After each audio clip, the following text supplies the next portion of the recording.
Iran is now being linked to a direct missile strike inside Israel.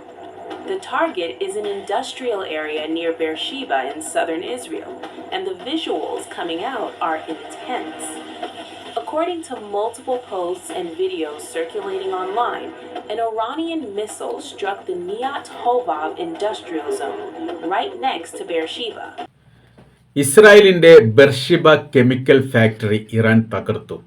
സർവ്വമേഖലയും തീപിടിച്ച് കത്തുന്ന ചിത്രങ്ങളും അതിൻ്റെ video ദൃശ്യങ്ങളുമാണ് നമ്മളിപ്പോൾ കണ്ടത്. അണക്കാൻ സാധിക്കാത്ത വിധം അത് പ്രയാസകരമായിരിക്കുന്ന സാഹചര്യത്തിലേക്ക് നീങ്ങുന്നു എന്നാണ് ഇന്നലത്തെ രാത്രിയുടെ അവസാനവും ആ മേഖലയിൽ നിന്ന് വന്നിരിക്കുന്ന റിപ്പോർട്ട്. അഥവാ ഇറാൻ അതിൻ്റെ അവസാന തന്ത്രങ്ങൾ പ്രയോഗിച്ചു തുടങ്ങിയിരിക്കുന്നു എന്ന തരത്തിലേക്ക് കാര്യങ്ങൾ പോകുന്നു.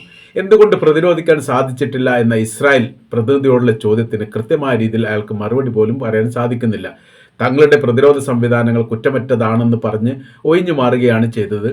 അങ്ങനെയാണെങ്കിൽ ഈ മിസൈലുകളെ തകർക്കാൻ വേണ്ടി സാധിക്കണ്ടേ എന്ന് ചോദ്യത്തിന് മറുപടിയില്ല എന്ന തരത്തിലാണ്.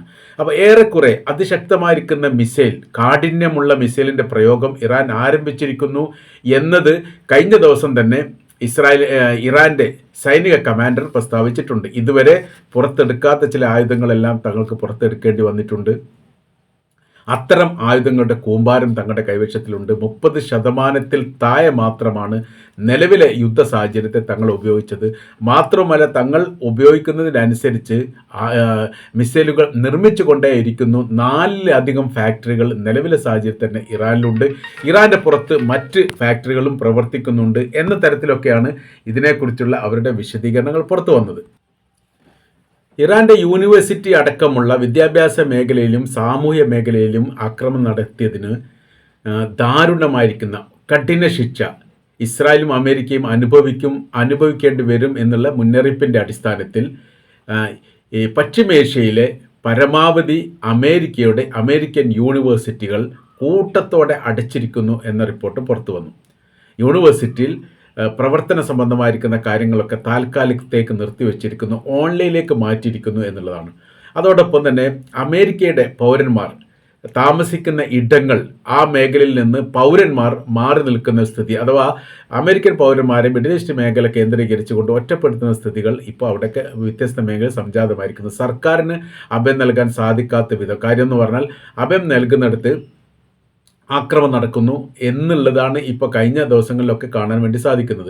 അതോടൊപ്പം തന്നെ പൗരന്മാർ ഹോട്ടൽ പോലെയുള്ള പബ്ലിക് വേദിയിൽ, അതിൽ റെസ്റ്റോറൻറ്റ്, ഹോട്ടലുകൾ, ഈ സാമൂഹ്യ മേഖലകൾ, സർക്കാർ അർദ്ധ സർക്കാർ മേഖലകൾ, പിന്നീട് പല ഫാക്ടറികളെ പോലെയുള്ള സ്ഥാപനങ്ങൾ, ഇവിടെയെല്ലാം ഒളിച്ചു കഴിയുന്ന തരത്തിൽ അമേരിക്കക്കാരുണ്ട് എന്ന് ഞങ്ങൾ സംശയിക്കുന്നു എന്നാണ് ഇറാൻ പറയുന്നത്.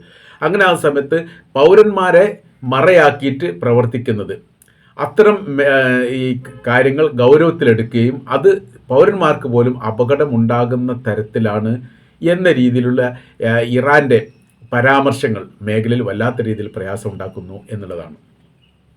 അപ്പോൾ ഇപ്പോഴത്തെ ഒരു രഹസ്യമായി പുറത്തു വന്നിരിക്കുന്ന വിവരം എന്ന് പറയുന്നത് ഈ മേഖലയിലൊക്കെ ചാരസംഘം പ്രവർത്തിക്കുന്നുണ്ട് ഇറാന് വേണ്ടി എന്നുള്ളതാണ്. അതായത് അറേബ്യൻ രാജ്യങ്ങളിൽ പോലും വളരെ കൃത്യതയോടുകൂടി അമേരിക്കയുടെ കമ്പനികളോ ഫാക്ടറികളോ ബന്ധപ്പെട്ട സ്ഥാപനങ്ങളോ ഉള്ള ഇടങ്ങൾ രഹസ്യമായിട്ടാണെങ്കിലും ചെറുതാണെങ്കിലും വളരെ കൃത്യതയോടുകൂടി ഇറാൻ അറിയാൻ വേണ്ടി സാധിക്കുന്നുണ്ട്. സാറ്റലൈറ്റ് വെച്ചുകൊണ്ട് അതിനെ ക്രോഡീകരണം നടത്തിക്കൊണ്ട് ആക്രമിക്കുകയും ചെയ്യുന്നു. ഇതാണ് ഇപ്പോൾ നടക്കുന്ന സംഭവങ്ങൾ. ഇതോടുകൂടി ഈ മേഖല ആകെ അശാന്തമായിരിക്കുന്നു എന്നുള്ളതാണ്. അമേരിക്കക്കാർക്ക് സുരക്ഷിതത്വം നൽകുക, അവരുമായിട്ട് സംസാരിക്കുക, അല്ലെങ്കിൽ അവരുടെ കമ്പനി ഫാക്ടറിയുടെയൊക്കെ അല്ലെങ്കിൽ സ്ഥാപനത്തിലൊക്കെ ഉന്നത സ്ഥാനത്ത് നിർത്തുക എന്നൊക്കെ പറഞ്ഞാൽ അറേബ്യൻ രാജ്യങ്ങൾക്ക് വലിയ അഭിമാനമാണ്. ഇന്ന് അത് വലിയ രീതിയിലുള്ള ഭയാശങ്കകൾ ഉണ്ടാക്കുന്ന രീതിയിലേക്ക് കാര്യങ്ങൾ പോകുന്നു. എംബസി കോൺസുലേറ്റ് പോലെയുള്ള അറേബ്യൻ മേഖലയിലുള്ള അമേരിക്കയുടെ എംബസി കോൺസുലേറ്റ് അപ്പാടെ അടിച്ചിരിക്കുന്നു. പിന്നീട് അത് ഉയർന്നു വന്നിട്ടില്ല.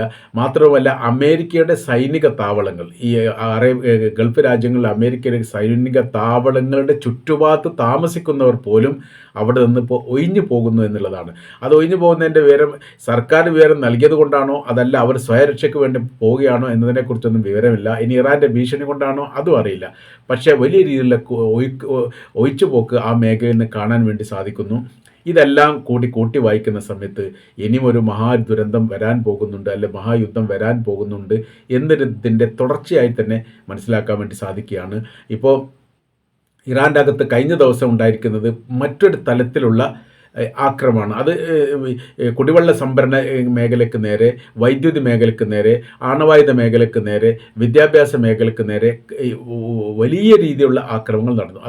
അഥവാ കണ്ണും പൂട്ടിയുള്ള ആക്രമണമാണ് ഇപ്പോൾ അമേരിക്കയും ഇസ്രായേലും ഇറാന് നേരെ നടത്തുന്നത്. കഴിഞ്ഞ ദിവസമൊക്കെ വലിയ രീതിയിൽ യുദ്ധം തുടങ്ങിയതിന് ശേഷം ഇതുവരെ കാണാത്ത വിധം ഈ ഇറാൻ്റെ തലസ്ഥാനമായിരിക്കുന്ന മേഖല കേന്ദ്രീകരിച്ചുകൊണ്ട് വലിയ ആക്രമ പരമ്പര തന്നെ നടത്തിയിട്ടുണ്ട് എന്ന് അമേരിക്ക അവകാശപ്പെടുന്നു. അതിൻ്റെ ഏറെക്കുറെ പറയപ്പെട്ട കാര്യങ്ങൾ ഇറാൻ സ്ഥിരീകരിക്കുകയും ചെയ്തു. ഞങ്ങൾക്ക് വലിയ നാശങ്ങൾ ഉണ്ടായിട്ടുണ്ട്, ആൾനാശം ഉണ്ടായിട്ടുണ്ട്, ബിൽഡിംഗ് നഷ്ടം ഉണ്ടായിട്ടുണ്ട്, സാമ്പത്തിക സ്രോതസ് തകർന്നിട്ടുണ്ട്, വൈദ്യുത നിലയം ചില ഭാഗങ്ങളിലൊക്കെ ഇപ്പോൾ വൈദ്യുത നിലയം കിട്ടാത്ത സ്ഥിതിയുണ്ട്, കുടിവെള്ള വിഷയങ്ങളുണ്ട്.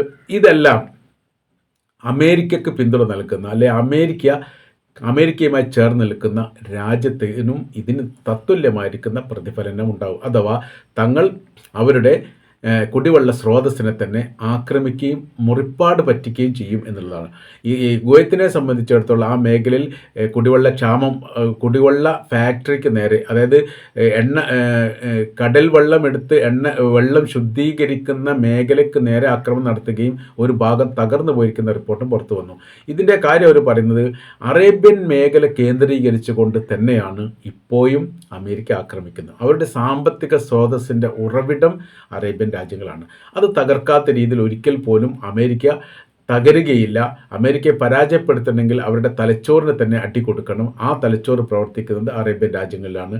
അതുകൊണ്ടാണ് തങ്ങൾ ഈ ഭാഗത്തെ വീണ്ടും ലക്ഷ്യമാക്കുന്നത് എന്ന് ഇറാൻ്റെ വിദേശകാര്യമന്ത്രി അബ്ബാസ് അറാഗ്ചി ആവർത്തിച്ച് പറഞ്ഞു. ഞങ്ങൾ അവിടുത്തെ ജനങ്ങളോടോ ഗവൺമെൻറ്റിനോടോ സംവിധാനത്തോടോ എതിർപ്പില്ല എന്ന് മാത്രമല്ല, ഞങ്ങളുടെ സൗഹൃദ രാജ്യം കൂടിയാണ് അറേബ്യൻ രാജ്യങ്ങൾ. പക്ഷേ അവർ തങ്ങളുടെ ദേശത്തിന് നേരെ നടത്തുന്ന എല്ലാ അക്രമത്തിൻ്റെയും 90% വരുന്നത് ആ മേഖല കേന്ദ്രീകരിച്ചുകൊണ്ടാണ്. അപ്പോൾ അവരെ ആക്രമിക്കാതിരിക്കാൻ വേണ്ടി എന്താണ് ചെയ്യേണ്ടത്, അല്ലെങ്കിൽ അങ്ങനത്തെ ഒരു സംവിധാനത്തിലേക്ക് നമ്മളെ എങ്ങനെ എത്താൻ വേണ്ടി സാധിക്കും എന്ന ചോദ്യത്തിന് ലളിതമായ രീതിയിൽ അവർ ഉത്തരം പറഞ്ഞു.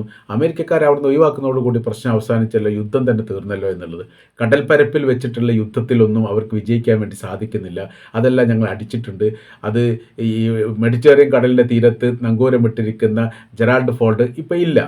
അത് ഗ്രീസിലേക്ക് മാറ്റിയിട്ടുണ്ട് എന്ന് പറയുന്നു. യാഥാർത്ഥ്യമാണോ അതല്ലെങ്കിൽ മുറിഞ്ഞു കഴിഞ്ഞിട്ട് കടലിൽ താന്നു പോയിട്ടുണ്ടോ എന്നതിനെക്കുറിച്ചുള്ള വിവരങ്ങൾ അജ്ഞാതമാണ്. അബ്രഹാം ലിങ്കൻ്റെ പേരുള്ള കപ്പൽ എന്ന് പറയുന്നത് ഈ ഗൾഫ് കടലിൻ്റെ തീരത്തോട് ചേർന്നിട്ടായിരുന്നു. ഏകദേശം ഇറാൻ്റെ കടൽ തീരത്തുനിന്ന് 600 നോട്ടിക്കൽ മൈൽ ഭാഗത്തായിരുന്നു. ഇപ്പോൾ 600 നോട്ടിക്കൽ മൈൽ അങ്ങനെ ഒരു കപ്പലില്ല. തങ്ങളത് കൃത്യമായ രീതിയിൽ മിസൈൽ അയച്ചു കൊടുക്കുകയും നിരീക്ഷിക്കുകയും ചെയ്തുകൊണ്ടേയിരിക്കുന്നു. അവർ കുറച്ചുകൂടി പുറകോട്ട് പറ്റിയിട്ടുണ്ട്, അല്ലെങ്കിൽ അതിനും വലിയ കാര്യമായിരിക്കുന്ന കേടുപാടുകൾ പറ്റിയിട്ടുണ്ട്. അത് അവരുടെ ഭാഷയിൽ പറഞ്ഞാൽ ചെറിയ രീതിയിലുള്ള തീപിടുത്തം ഉണ്ടായി, ഞങ്ങളത് കെടുത്താൻ ശ്രമിച്ചു. ആ ഭാഷയിലാണ് അത് അവസാനിപ്പിക്കാറുള്ളത്. ഇനി പുതിയൊരു കപ്പൽ വരുന്നുണ്ട്. USS ഈ ജോർജ് ബുഷ് കപ്പലാണ് വരുന്നത്. 85ഓളം യുദ്ധവിമാനങ്ങൾ ഒരേ സമയത്ത് ലാൻഡ് ചെയ്യാൻ വേണ്ടി പ്രവർത്തനക്ഷമമാക്കാൻ വേണ്ടി സാധിക്കുമെന്നാണ് പറയുന്നത്. നമ്മളെ സംബന്ധിച്ചിടത്തോളം, അതായത് ഇറാനെ സംബന്ധിച്ചിടത്തോളം 85 ആണെങ്കിലും 8500 ആണെങ്കിലും ഞങ്ങളെ സംബന്ധിച്ചിടത്തോളം വിഷയമല്ല. കാര്യം ഞങ്ങൾ കൃത്യമായ രീതിയിൽ അമേരിക്ക എന്താണെന്നുള്ളതും അവരുടെ ആയുധം എന്താണെന്നുള്ളതും പ്രേരശേഷി എത്രത്തോളം ഉണ്ട് എന്നുള്ളതും അവരെങ്ങനെയൊക്കെ വരും, എങ്ങനെയൊക്കെ പ്രവർത്തിക്കും എന്നുള്ളത് കൃത്യമായിട്ട് അറിയാവുന്നതാണ്. അതിനനുസരിച്ചാണ് ഞങ്ങളുടെ ആയുധങ്ങളെയും സംവിധാനത്തെയും സൈനികരെയും സ്വരൂപിച്ചത്. ഇപ്പോഴും അത് ആ ധൈര്യത്തിൽ തന്നെ ഞങ്ങളത് പ്രവർത്തിക്കുകയും ചെയ്യുന്നുണ്ട്.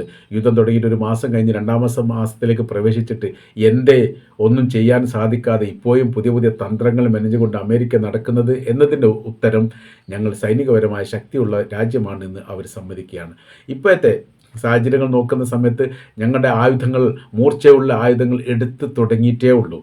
അതിൻ്റെ പ്രതിഫലനമാണ് ഇപ്പോൾ ഇസ്രായേൽ കാണുന്നത്. ഇസ്രായേലിൻ്റെ ചരിത്രത്തിൽ ആദ്യമായിട്ടാണ് വെൻഷിറ എന്ന് പറയുന്ന കെമിക്കൽ ഫാക്ടറി, വലിയ സുരക്ഷാ സംവിധാനമുള്ളതാണ് ഈ പറയപ്പെട്ട വെൻഷിബ എന്ന് പറയുന്നത്.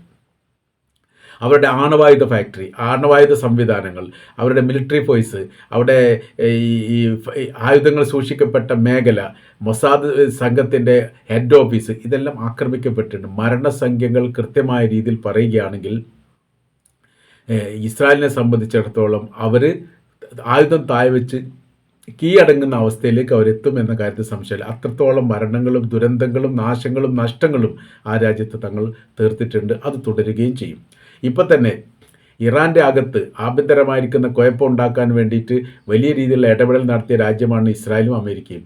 എന്നാൽ ഇപ്പോഴത്തെ അവസ്ഥ എന്ന് പറഞ്ഞാൽ ആഭ്യന്തരപരമായിരിക്കുന്ന വിഷയങ്ങൾ നടക്കുന്ന യുദ്ധവിരുദ്ധ റാലികൾ, കൂട്ടത്തോടെ ലക്ഷങ്ങൾ പങ്കെടുത്ത റാലി നടക്കുന്നത് ഇറാനിലല്ല, ഇസ്രായേലാണ്. അതിൻ്റെ കാര്യം എന്ന് പറയുന്നത് കാര്യങ്ങൾ ലോകത്തിന് മനസ്സിലായിട്ടുണ്ട്. അതുകൊണ്ടാണ് നാറ്റോ സഖ്യം പോലും ഒരു പ്രതിസന്ധി ഘട്ടത്തിൽ അമേരിക്കയെ സഹായിക്കാൻ വരാത്തത്. ഞങ്ങൾ അമേരിക്കയോടൊപ്പമാണ് എന്ന് പറയാൻ അറേബ്യൻ രാജ്യങ്ങൾ പോലും തയ്യാറാകുന്നില്ല. ആ രാജ്യത്ത് നിന്ന് അക്രമം നടത്തിയിട്ട് പോലും യഥാർത്ഥത്തിൽ ഞങ്ങൾ അമേരിക്കയോടൊപ്പമാണ് എന്ന് പറയുന്നില്ല. ലോകത്തൊരു രാജ്യം പറയുന്നില്ല. ഒറ്റപ്പെട്ടു പോവുകയാണ് ഇസ്രായേലും അമേരിക്ക. അതിൻ്റെ കാര്യം എന്ന് പറഞ്ഞാൽ അവർ ചെയ്തിരിക്കുന്ന ഈ തെറ്റായിരിക്കുന്ന പ്രവർത്തനങ്ങൾ ഇതാണ് എന്നുള്ളത് ലോകത്തിനത് മനസ്സിലായിട്ടുണ്ട് എന്നുള്ളതും, ഒരിക്കൽ പോലും സർവാധിപത്യം ഇറാൻ്റെ മേലെ ഉണ്ടാക്കുക എന്നുള്ളത് അസാധ്യമായിരിക്കുന്ന കാര്യമാണ് ഇസ്രായേലിനെയും അമേരിക്കക്കും എന്നുള്ള കാര്യം കൂടി ഞങ്ങൾ ഈ വിഷയവുമായിട്ട് ബന്ധപ്പെട്ട് പറയുന്നു എന്നുകൂടിയാണ് ഇതിനെക്കുറിച്ചുള്ള വിശദീകരണത്തിൻ്റെ ഭാഗമായിട്ട് ഇറാൻ്റെ സൈനിക കമാൻഡറും അതോടൊപ്പം തന്നെ ഇറാൻ്റെ വിദേശകാര്യമന്ത്രിയും പറയുന്നത്.